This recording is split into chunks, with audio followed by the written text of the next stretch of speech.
Our only function is the one God gave us. Our happiness and function are one. Was good, fam? We made it to lesson 83 of A Course in Miracles. Today we have a powerful lesson. Again, it is another review lesson, so we're going to dive straight in. If you got the book, you already know what to do. And if you don't got the book yet, the PDF is in the description. So let's go ahead and begin this powerful lesson. Lesson 83. Let us review these ideas. 65. My only function is the one God gave me. I have no function but the one God gave me. This recognition releases me from all conflict because it means I cannot have conflicting goals. With one purpose only, I am always certain what to do, what to say, and what to think. That's powerful. With one purpose only, I am always certain with what to do, what to say, and what to think when you have one purpose. Now, what happens is because me and you have divided our minds, is there is who we are, okay? This is who we are with this big bright ball of love and light. This is what God created, and we had an idea one day of, I wonder what it would be like to be separate from all that is and from God, our creator. And what happened was we got what we wanted. So we made these bodies for ourselves, and we made an environment for ourselves, which we could call this world, that would be our wish, which was being separate from everyone and everything. But a little although the Son of God, which is who me and you are, fell asleep, and we think that we are in these bodies, and we think we are these bodies, and we think that we're in this world, who we really are is still a part of all that is. And we are still connected to that part of us that is connected with all that is, meaning me and you are still as God created us. And we are still one with everything. This body, again, is just a learning device to help us undo all of our fear and sense of separation, so that way we can return back to the oneness from which we came. And we could do that while being in these bodies still. And that is what we want. That is who we are. Now, keep this in mind. So, this is the part of us that's whole and undivided and knows who we really are and what we are and the power that it is. This is the part of us that God created. Now, we took a little detour with the ego and wandered off, and we created this self image of, I'm better than, or I'm not enough, or that person is not as good as me, or I could do everything by myself, or etc. And we created this little self image. We're going to call this the ego. Now, although we're still over here, this is who we really are. We took a little deviation and we fell asleep, and now we think that we're this body. We think we're separate from everyone and everything. We think that this is who we are. We think that we are left out. We think that we are being left out of conversations because no one invited us, or we think that we don't have enough of this green little strip of paper because we feel like we're lacking it. Whatever the case may be, this is who we think we are, and we're so identified with this that we can't see anything other than what's from this perspective. But this is not who we are. This is just a tiny little mad idea that me and you have created, and we believe in what we created because, just like our creator who created us, we believe in what we create. God created me and you, and he believes in us and knows the love that we are. And me and you don't fully know that yet. We think we're the ego, and we think that what we created, or miscreated would be a better word, we think that that is real. We think that that's really happening now. So we're looking at everyone and everything, and we're thinking we're separate, and we think they're the problem, and we're projecting all of our fear and worry and doubt and separation on everyone and everything to perpetuate and justify why we are separated, when really we are the only one who need to forgive all of the judgments that we've placed on the world and all the worry and the doubt and fear, so that way we can return back to the self that we really are. Meaning, whenever we are focused on this as our number one priority, we are united and whole. And because this is who we really are. This is truth. This cannot change. What we are studying right now is what is happening. It's common sense. This cannot be altered now, because most of the time we're identified with this ego, this little separate self. We just split our mind. Now, our mind is split because one part of us knows that we want this, and the other part of us thinks it knows that this is what's in our best interest. Things of in this world that we have made is in our best interest, when really the part of us that is still whole and undivided is still there to guide us, but we can't hear it while being over here because we think that we're the ego, separate from everyone and everything. So that's kind of what's going on here. We've talked about this at length in previous lessons, and we will continue to do so as the time goes on. But just know that, I'm going to read this verbatim right here. This recognition releases me from all conflicts because it means I cannot have conflicting goals. Our goal and our will is over here. And when we're identified with the ego, we have conflicting goals because we think that that's what we want.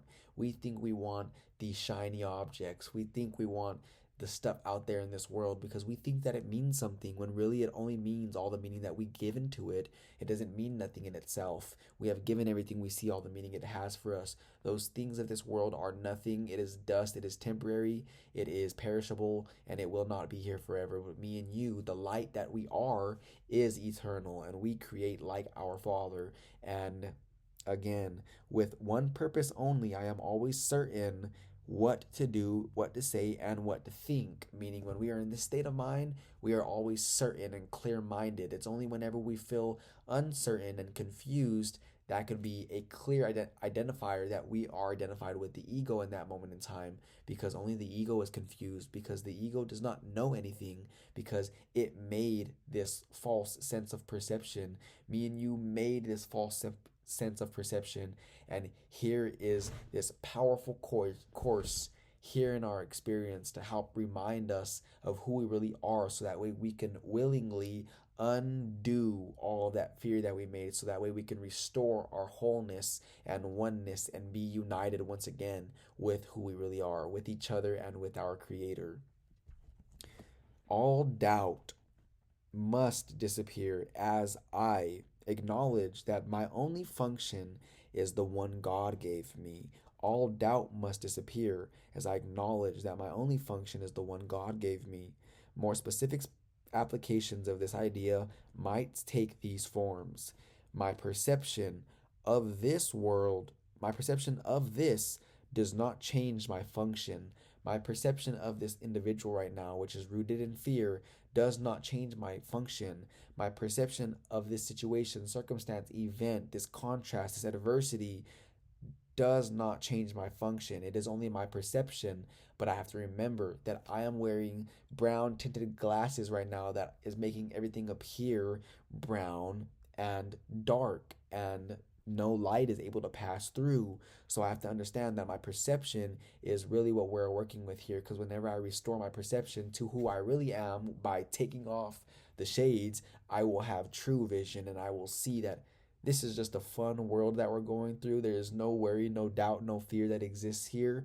We get to experience everything that we desire, and people could go ahead and project all they want on us, but me and you as the light of the world have to understand that people are going to project on us, and what they project on us is their own sense of worry and doubt and fear and guilt. What other people think of me and you has nothing to do with us. It has more to do with them than it does about us. It actually has nothing to do with us, because that person over there is projecting all of their own fear and separation and guilt onto you, making it appear like you're the problem, and then they're acting in a way that represents their beliefs, meaning they're going to attack you, or they're going to scream at you or yell at you or be irritated or frustrated with you, when you're just being the light of the world that you are. And the only reason why they're seeing all of that in you is because they've projected that over who you really are, which is who God would have you be. They have projected something over the Son of God, and they can't see you in that moment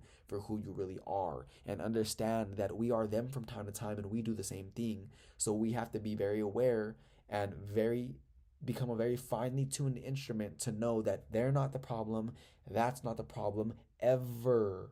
ever, ever, ever. Me and you are always the problem, if you will. And that problem, again, there's not many problems. There's only one, and that is our sense of separation, our belief of separation. And when we understand that we're not separate, then we have fixed all our problems. We are in the state of enlightenment, and we can go out and experience this joyful world that is here for us to experience and be the light of the world that people need. This does not give me a function other than the one God gave me. This situation does not give me a function other than the one God gave me. Everything that's going on out there may appear like you are having to take a different course than the one God would have you take, but that's just all a false perception. The course that me and you want to be down is the one that our Creator gave us, which is being in the state of mind and reminding others that they are not separate. They are not apart from all that is. They are one with us. And whenever they attack us, they're really attacking themselves, because they gave us attack, meaning they can't give us what they don't have, meaning they attack themselves on a daily basis. People are really out here struggling, attacking the world, thinking that they're doing something and accomplishing something when really they're not going nowhere, because this world is a learning device to help them undo all their fear, and they're failing. And because me and you are here, we can be that pure example leading by the clarity of the light that we are, and wake people up. And people are going to feel your energy and know that you know something that they don't, and they will ask for help. And when that day comes, give them the help, show them what you know, explain it in a way that you know they will understand it, because that's what you're meant to do, and that person is willing. And whenever the student is ready, the master, which is you, will appear. So whenever there's a student that's ready, and you may not know who that student is, but when the day comes, you will know that they are ready. You are always ready to teach somebody who is willing. Now, that doesn't mean go force this knowledge on everyone else. Just live by the clarity of your example. Go throughout your day and your experiences, and whenever somebody does mention to you that they would like to know what you know, because it appears to be like you are free, you could say, I'm very much free. Let me show you the way. And then you could guide them.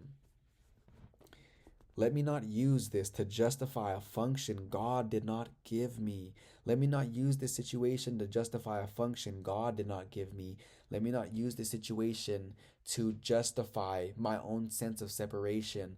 I am one with all that is still. But if I use this guilt that I just projected on this person, or they attacked me, and I want to hold a grievance against them to justify my sense of separation, let me not do that, because that's only going to perpetuate the dream. I'm going to continue to be in the dream, and I am going to continue to be asleep and in fear unnecessarily. And that is not what I will for myself. It is not what God wills for me. That is not who I really am. That is not what who I really am wills for me. I want to be happy, and happiness is my function, and my function and happiness are one, meaning if I am not happy, I have some forgiving to do. So let me not use this to justify a function God did not give me. 66. My happiness and my function are one. All things that come from God are one, and there is nothing that does not come from God. So be glad. All things, aka everything that comes from God, are one. They come from oneness and must be received as one. Fulfilling my function is my happiness, because both come from the same source, and I must learn to recognize what makes me happy if I would find happiness. Some useful forms for specific applications of this idea are: this cannot separate my happiness from my function. This situation occurring, this person who's doing this thing to me, cannot separate my happiness from my function. The oneness of my happiness and my function remains wholly unaffected by this. Just because this fearful situation is occurring right now, my happiness and my function remain wholly unaffected, because my happiness and my function were created by God. And what was created by God is changeless, eternal, it is invulnerable, and nothing out there in this world means anything except what I have given the meaning it given what I have given all the meaning to it, but in itself it is neutral. It cannot change my function. It cannot affect me, who I really am. Nothing, including this, can justify the illusion of happiness apart from my function. Fulfilling your function, which is forgiveness, is what makes you happy, and nothing, including this situation, can justify the illusions of happiness apart from my function. Meaning, if you are happy because you are functioning properly, and it's not because of a bag or a piece of jewelry or clothing or a car or money that actually made you happy. You are happy because in that moment you felt oneness with this purchase you just made, or you felt a sense of abundance. You are feeling as if you are already who you really are, and you just don't know it, and you think that that outside condition brought you the peace, but your peace is what actually caused that outside condition to occur. So this is the end of lesson 83. Some good pieces of knowledge were conveyed to us today. Like always, we're going to take the time to really apply this with our eyes closed today, as stated in the introduction to the review. And let's make sure we make this our number one priority. This is what we want, and the more and more and more we discuss this information and apply it and use these techniques and put them to use, only will they be of benefit to us. Because us just reading this book right here, of course, is doing some powerful things, but if we want to take it up a notch and be here forevermore, it's going to require us to do the internal work. Meaning, there is no book, because this book is physical, it's temporary, it's going to be gone soon, but the intention that the words are conveying that are pressed on the book are eternal. These words will live forever, not the words themselves, but the intention of truth is who you are. Do not forget that. This should be the only thing that you want on your mind all day today, until it is literally impressed in your mind. It is impressed there, like where, to the point where you cannot forget this. So let's go ahead and conclude right there. Very powerful stuff. And I will see you tomorrow for the next review lesson, which is lesson 84. And may we never be the same.